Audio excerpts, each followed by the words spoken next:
این آلات مهنت از بابا و باباکالانش با الهام میراث مانده است. او با خواهش چوباندازان زین و دیگر افزارها را برای اسب میسازد. با همین واسطه این هنری اجدادی را ادامه داده از درآمد آن زندگی عائله‌اش را پیش میبرد. ذوق همین استعداد خیلی دارم، ذوقی که هم مقصد هم داریم، همین بشینیم میفورم که تیار کنم همین چیزا که خیلی زندگی در سازه و خیلی در زندگی کمبودی نیست. در دهه بهارستانی جماعت دهاتی به نام میرزاعلی ویس فی ناحیه واسه عائله شریفوف شغلشان هنرمندی بوده. سالهای رشد دهات سیاحی و هنرهای مردمی اعلان شدن سالهای 2019 2021 را همچون پدیده مهم پذیرفتند. اما که عبدالجبار و پسرش الهام را چوباندازان و بسیار حافظان و سرایندگان خوب میشناسند. در قطار زین و افزارها برای اسب در این استخوانه آنها همچنین اساسهای ملی دوتار و دایره میسازند.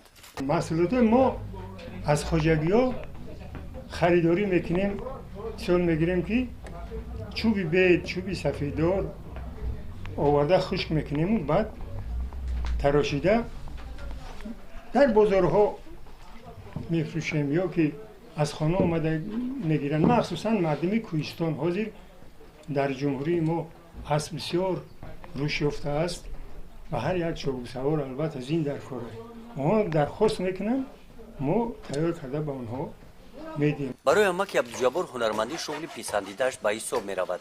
برای پیش بردن این هنر او سال گذشته این استخوانه را ساخت. برای ساختن زین و سازهای ملی اشیای خام، آلات‌های مهنت و دیگر اشیاهای ضروری را جمع آورده در استخوانه شرایط‌های سازگار مهیا کرد. در همین دهه ما یک هنرمندی بسیار بزرگ زندگی میکرد.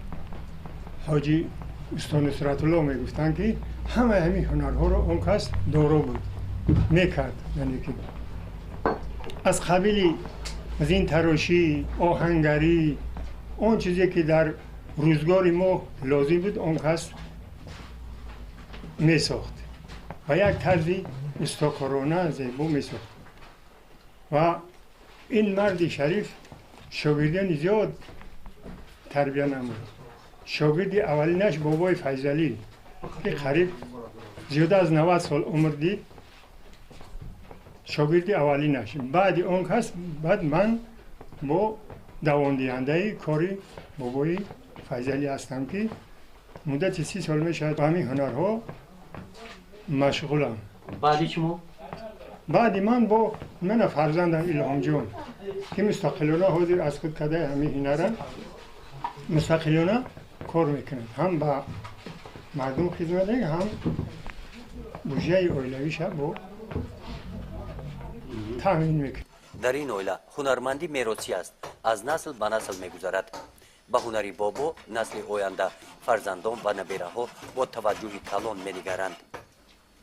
در این عائله که شغلشان هنرمندی است فرزندان بیکار نمیگردند. اینجا که کار هست سرود هم هست. گزارش خواجه نظریف خدای نظر زهروف از ناحیه واسه برای برنامه اطلاعاتی نوید.